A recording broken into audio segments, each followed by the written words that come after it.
So we read the paper about the consciousness, shorter than 2 hours, and discuss. And today we read the paper Neural Turing and Representational Geometry, written by Kriegeskorte and Wei.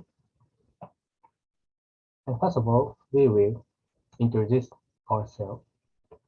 And me, I'm Ryoichi Watanabe at the Kyoto University and a PhD student. And Aniko. Hi, I'm Aniko Kusztor. I'm a PhD student at Monash University. And I'm Yo Takashima. I'm a research assistant at ATL in Kyoto and Monash University, Australia. Okay, so first of all, I summarize this paper briefly. Okay, and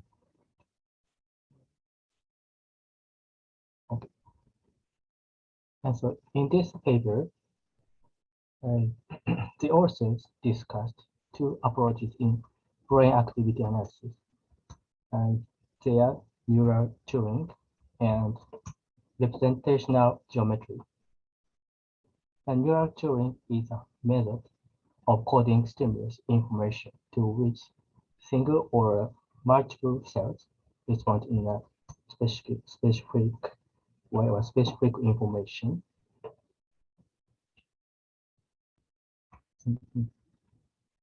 And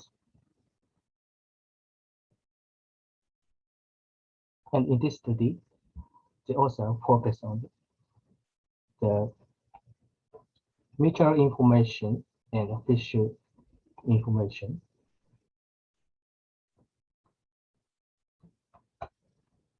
And also, in this study, firstly, they also focus on the official information, and secondly, they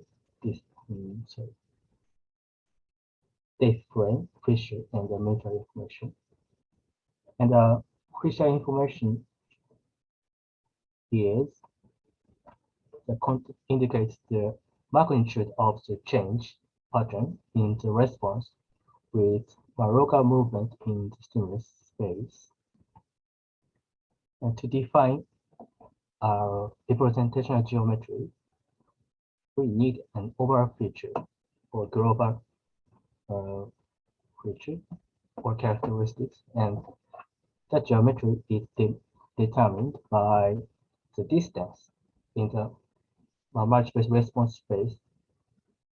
And Turing curve defines the reaction pattern, and the distance in space can be calculated. Then, however, it is more complicated with respect to the computation of the representational geometry, and which defined by the not only the distance of the Turing pattern, but also the distance matrix or variables and noises. Also, it seems that we cannot determine the Turing pattern from a geometry, but we can determine the official information content and the mutual information content. And finally, they also propose a framework for the relationship between the tuning and the geometry, and official information and the mutual information, and fine and general distance. Okay, now, my summary is this, and if you have the additional information, please add.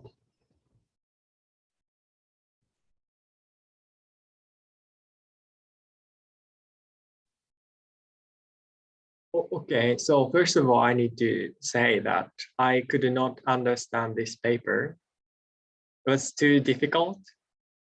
So, but first of all, like the tuning is to characterize only single neuron, right? And then representational representational geometry is to characterize how a set of neurons collectively respond to something or encode some information, right? And yes, that's the only my understanding or what I get from this paper. And I don't know why they want to introduce this representational geometry, because in figure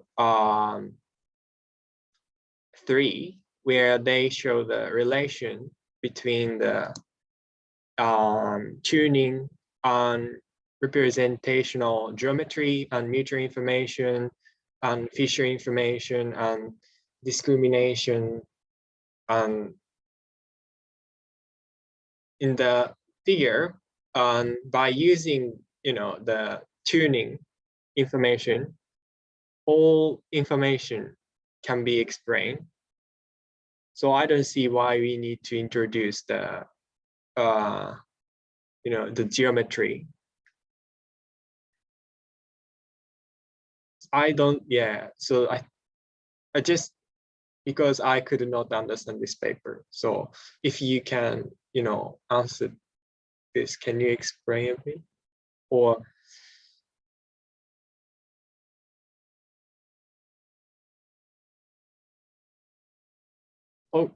Yeah. Yes, I know what you feel and what you said.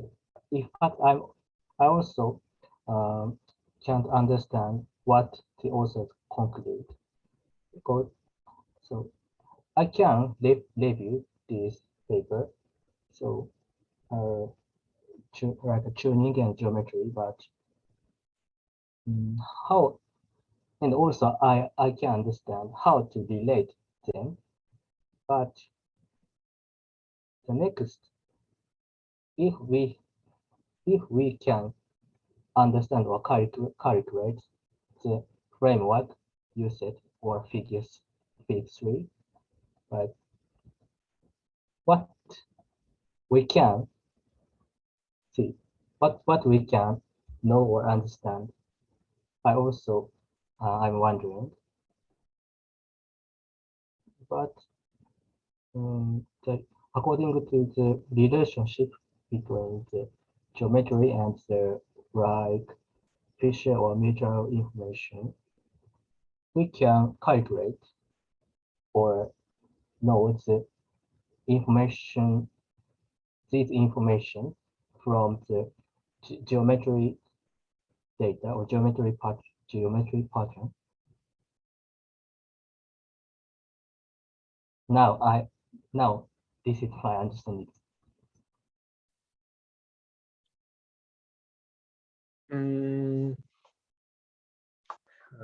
I don't, still a bit confusing to me, but at least they showed that the same geometry can be achieved by the different set of tuned neurons, but still it reaches to the same Fisher information and discrimination mutual information.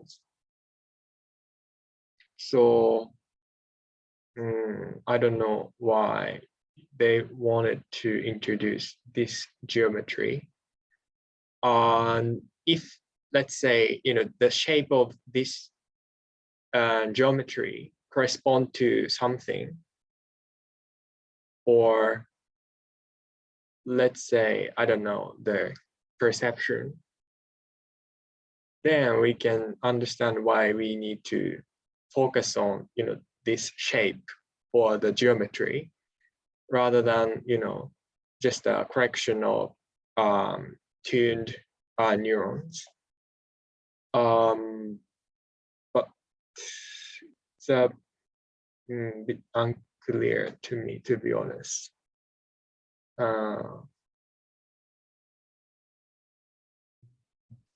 So my understanding is that they kind of propose this in order to account for multiple neurons, and this like set of neurons, like they define or they talk about the neural response manifold, and that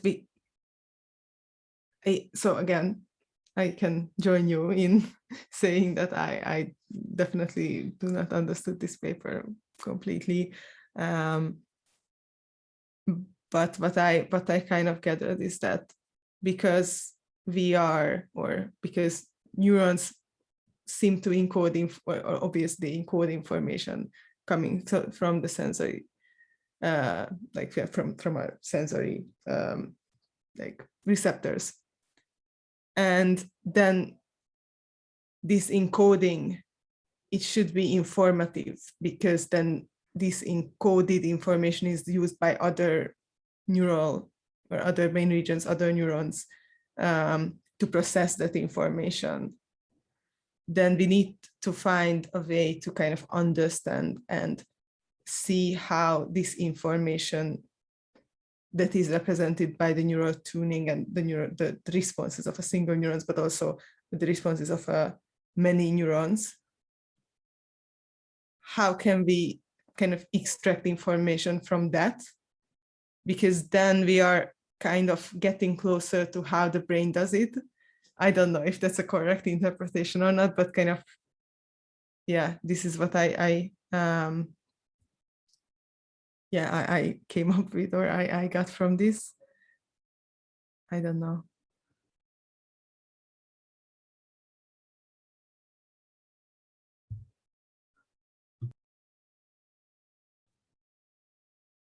Yeah. This paper is so difficult for us, but I think the last section, the current challenges, if we can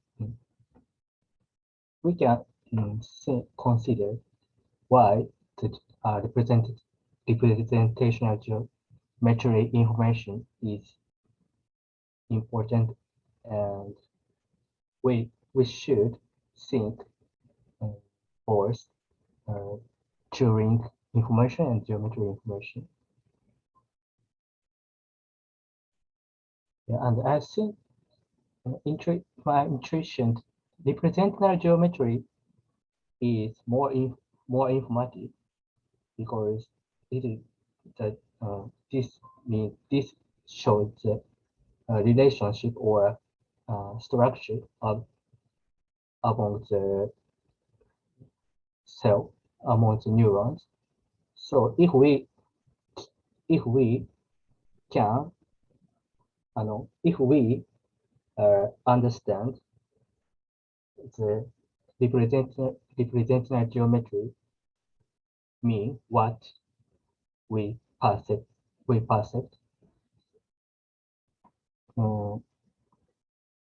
Sorry, I think the geometry information is more informative than the one cell or few cell neurons information. So next step, and I think that we can integrate the geometry information and the tuning information, and it is success. It will be success. Sorry, if it will be success, we can infer from the geometry information to what participant or what we perceived. So I think so. I think therefore geometry information is important.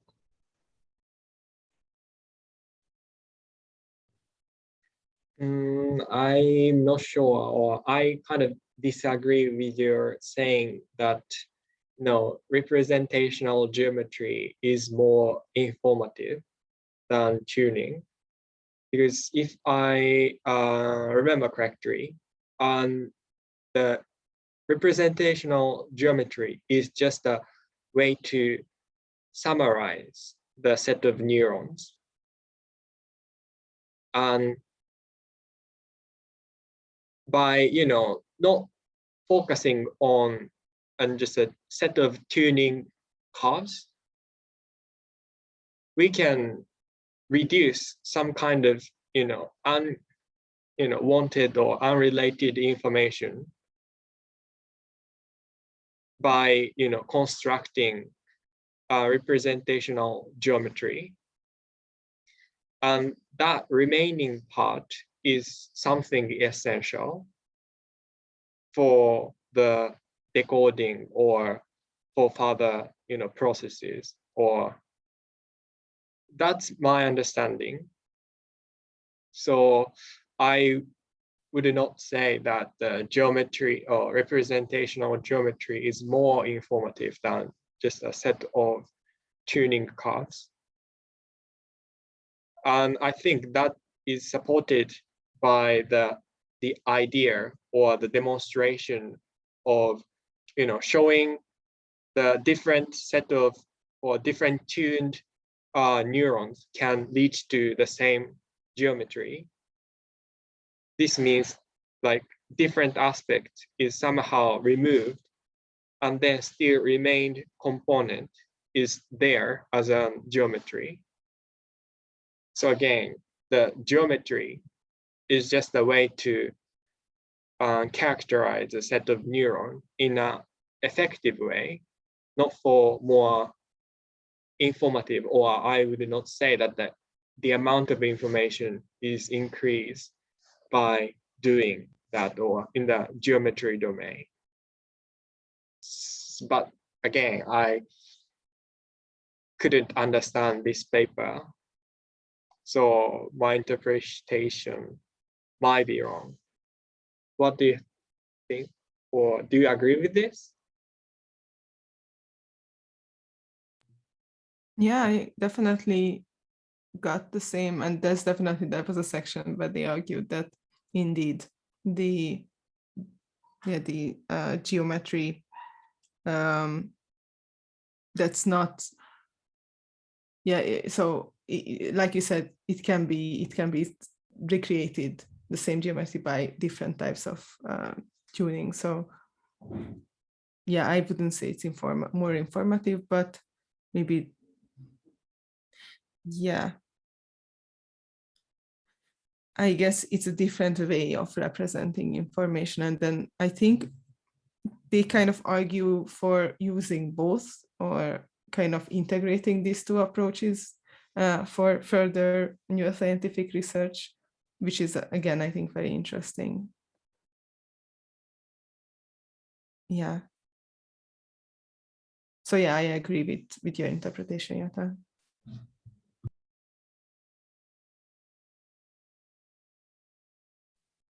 Okay, so briefly, this representational geometry is a way to, reduce the dimension somehow of information, probably. Because we can, remove unwanted or not essential, I don't know whether it's information or not, but unwanted something from the set of, just from the everything, and then, find something essential. Or anyway, I think in the introduction part, or obviously, the author Kriegeskorte, who proposed the representational similarity analysis, which tried to connect three different fields of science, or the neural activity and model and behavior. And I think that they mentioned how we can relate these three fields is very important, and this approach somehow contribute to that. So I expected that this representational geometry is something for connecting three different fields. Let's say if we can, or we can, extract this geometry from first the brain activity, which is, the way, or which is, explained in this paper. And then also we can, extract this geometry from model. I mean, mathematical simulation model of brain.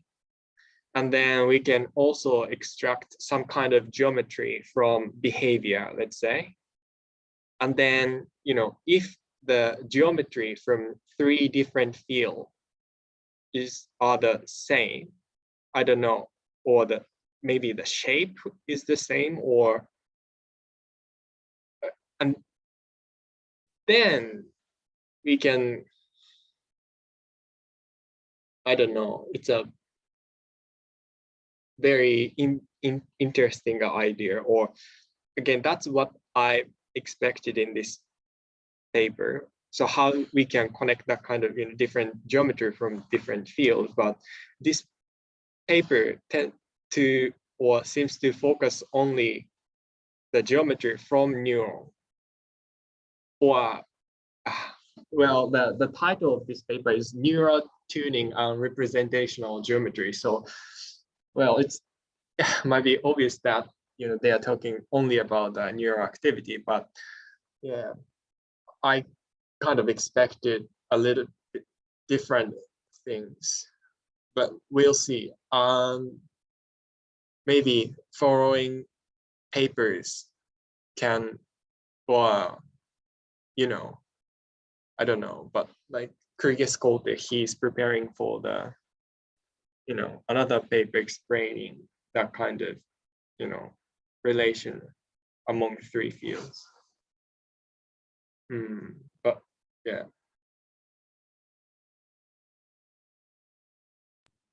Yeah, I guess it's difficult because the authors also point out a couple of interesting unresolved issues, and they kind of mention quite extensively how noise kind of interferes with all these computations, and that was quite interesting for me. I mean, I was wondering actually how, and this is not strictly related to the content of the paper, but I was wondering actually what can be considered noise in the brain.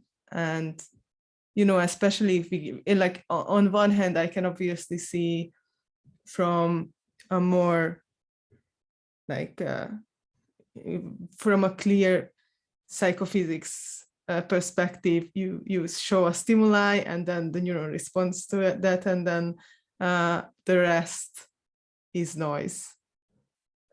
But then, of course, in real life, people are continuously processing a lot of different stimuli, and again, of course, in an experiment, you kind of need to disregard many things in order to make inferences about a very limited phenomenon. But I don't know how can so I guess I don't know how to define this kind of noise in the brain outside of a psychophysics experiment. And technically, I assume that the brain also needs to solve this problem in order to like process the relevant information to decide what is noise and what is not. And I think I would be very interested in reading about how it can be possible physiologically and or theoretically to discriminate signals from noise, especially in more complex processing. So regarding your point about the noise, on this paper talking about the firing rate of neuron, right?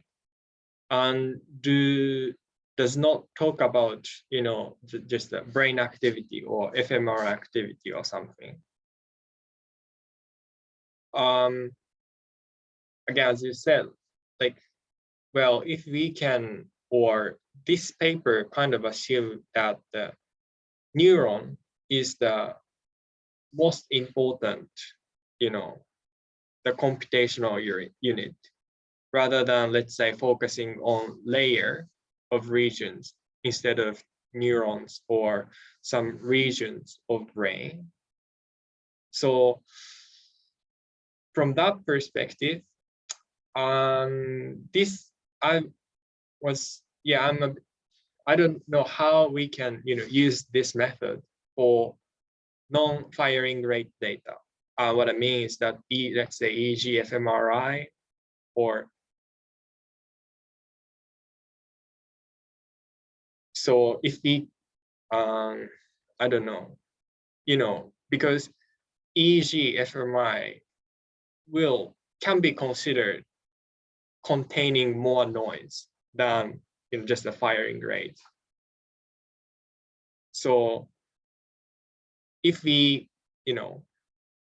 want to apply this method to that kind of more higher level, brain activity data, then, that will, because of the amount of noise, that will affect a lot this geometry, representational geometry, which I think we need to consider if we want to apply this to EEG, fMRI, or any other kind of stuff. But yeah, that's just my comments, or just thought. So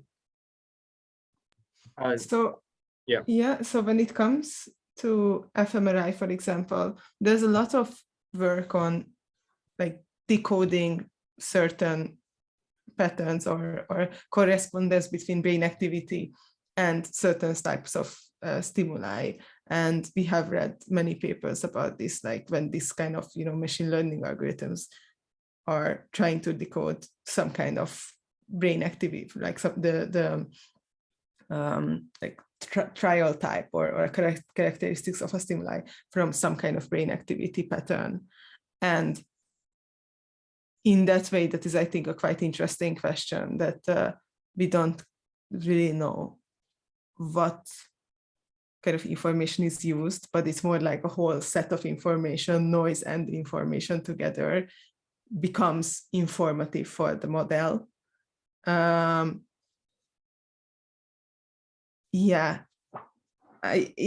I think in that way, that's kind of a different level of abstractions or level of questions. I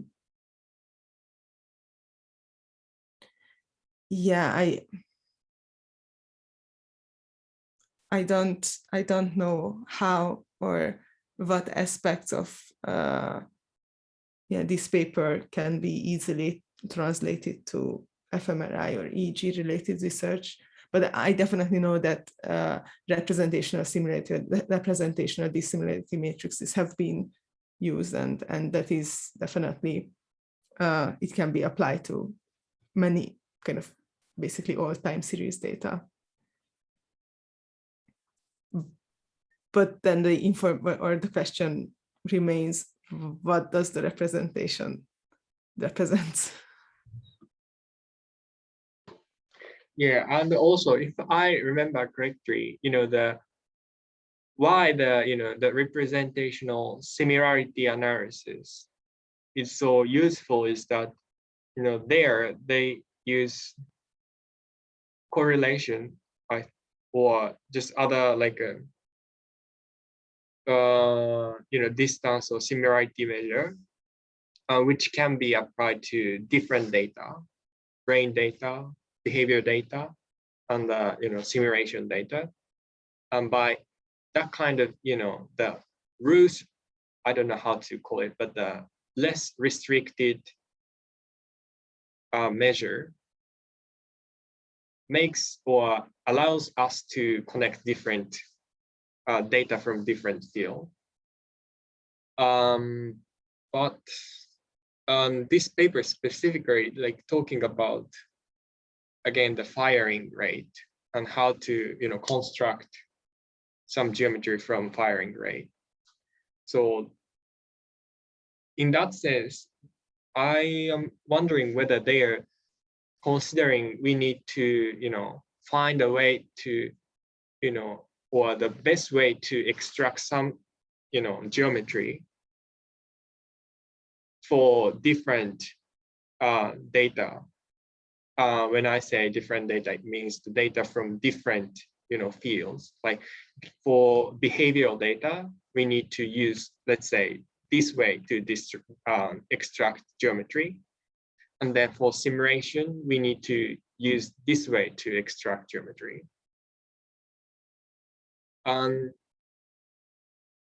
Well, if that's the case, then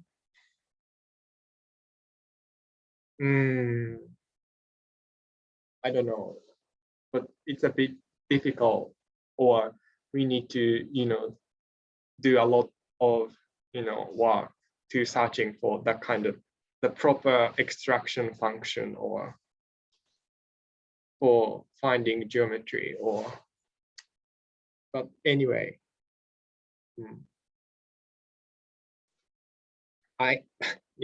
again, I could not understand this paper fully in detail, and I don't think I get the big picture of this paper as well. So this is all my comments are just random or kind of contaminated or was biased by my way of thinking. So yeah, anyway. Yeah, I definitely agree that there's definitely a lot of information communicated in this paper and a lot of like very interesting concepts, but yeah, it was also hard for me to kind of take in and digest everything, and I couldn't. And so my questions about kind of ideas that I picked up, but it's not a coherent story. But on the other hand, I think it's, it's nice to be challenged. And it's definitely like what I can understand from this paper is that both the spatial information and the mutual information concepts, they seem to be quite practical or useful markers. And I kind of want to read up on these and read a bit more and read some of the papers that might have used this. I know that mutual information, it has been used with EEG data, I think, but I have to check that. In any case, so I think this is definitely a useful starting point, at least in just getting familiar with these concepts. And as someone who hasn't had a engineering or mathematical background, these are new concepts for me, but I can see that, and I think their goal is to actually show that they can be useful. And like I can see that it's definitely useful for me to understand these, so I will try to do that. So Aniko, I think you picked up this paper or found this paper, right? And I explained why I thought this paper is interesting, because the title says the geometry and the author is Kriegeskorte. So I expected that, he proposed a way to, connect geometry from different, field of brain activity data, model, behavioral data. But like, I'm wondering why you picked up this, or what did you expect before, reading this? Oh yeah, no, for me, it was more about just seems like something like a field or an approach that I know very little of, and I want to learn about actually. So yeah, I tend to be a bit shy around equations, and maybe it's just something that I need to get over. Yeah, so this was a paper that I thought that it will be a good exercise or a good thing for me to actually read and talk about, because it kind of forces me to, yeah, out of my bubble. Yeah. Okay, then Ryoichi, what did you expect before reading this? Because you agree that we are going to read this paper today, and you are the one who summarized this paper. So how or what did you find interesting in this paper, or what did you expect? Yeah, in fact, finally, I choose this paper for this discussion. So, my expectation was that, and normally I'm so interested in the reactivation related to the consciousness or representation or something or perception. So I wanted to read it, and I know the neural tuning, but I didn't know well the representational geometry or geometry analysis. So I wanted to learn this method and definition. And after all reading, yeah, it is difficult for me, but so interesting. I could learn the detail of the neural tuning and the representational, the way of the representational geometry. So I'm so, how to say, I'm so fine. Or I'm happy to read this. And yes, and I think the representational geometry is so complicated. It means that the calculation is complicated and definition is complicated for me too. And I'm wondering the relationship between this definition, the representational geometry, and our project Korea structure. What the relationship between the geometry, this means geometry and structure. I'm wondering. So this what I choose it.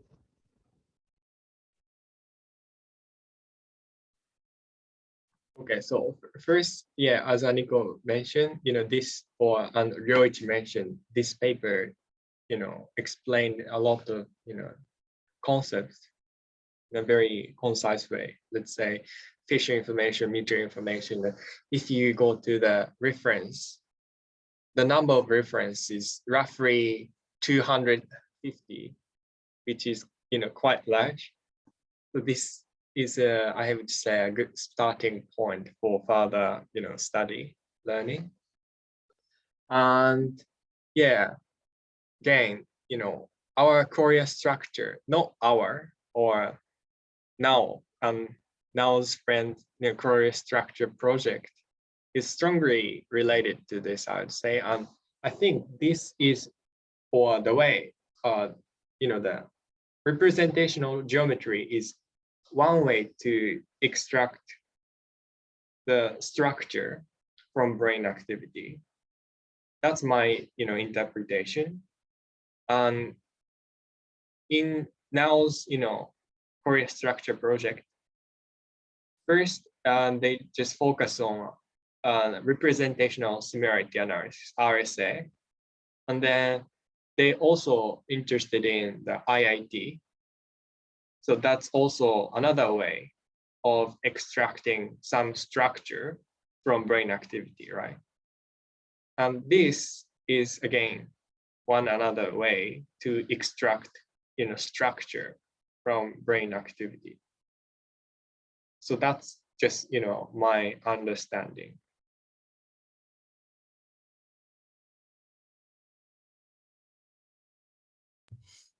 Yeah, but I guess the difficult thing is how can these, like, whether these structures, so if we can use a similar structure, a similar approach on different levels or different anatomical levels of brain, like neural processing.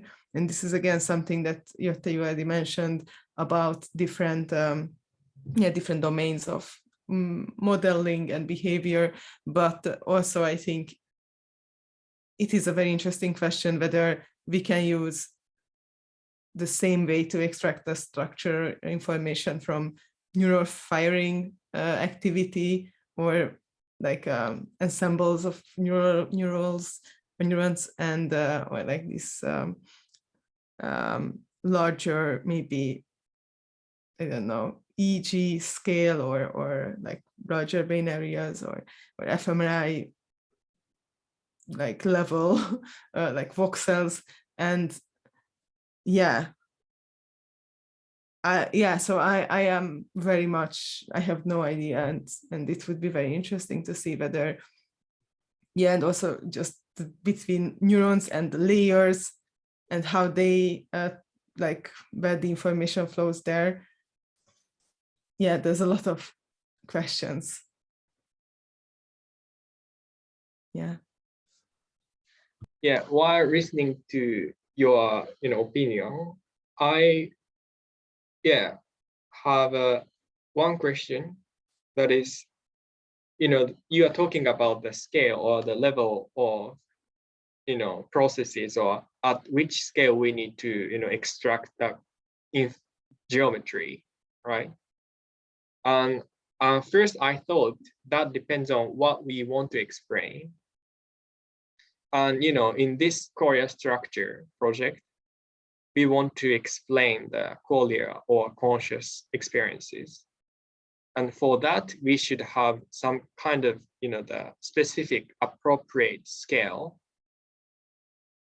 to extract geometry from neural activity. Can be, from firing rate, can be from, fMRI voxel level, or can be much coarser or finer. But what I wanted to say here is that it depends on what you want to explain. And here I'm wondering, okay, I kind of have without any thought, I was, just believe that, there is some, the scale which explain every process or every behavior from brain. But do you think that there will be different scales for different behavior? Let's say, I don't know, this is just an example, but if you want to explain metacognition, for example, you need to look at the level of fMRI. But if you want to explain the perception, then we need to focus on firing rate. This is just an example, but I kind of assume that there is some specific, again, the scale or the level that explained everything, every behavior.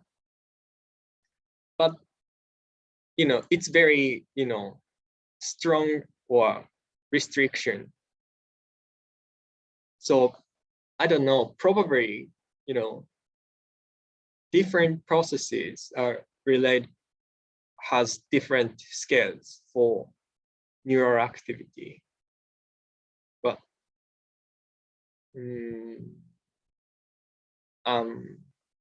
what do you think? Yeah, no, I think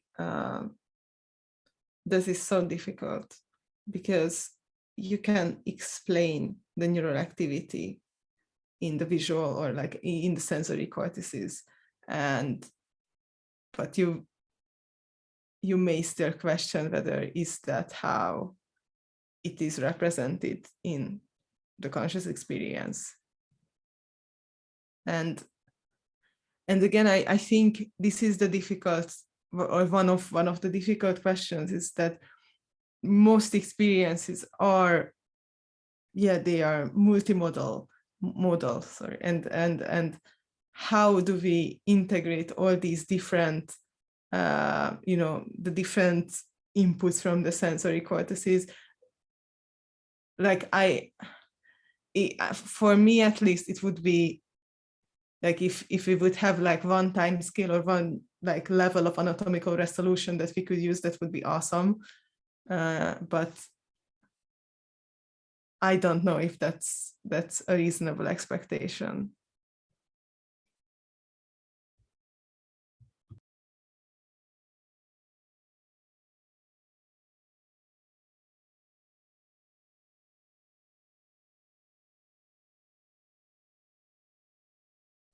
Do you want to say anything, Ryoichi?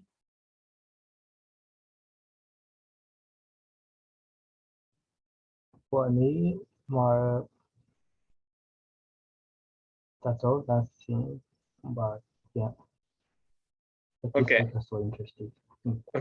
Okay, so Aniko, do you have any questions or comments? I mean, I have a lot of questions, but I will need to figure them out on my own, I think.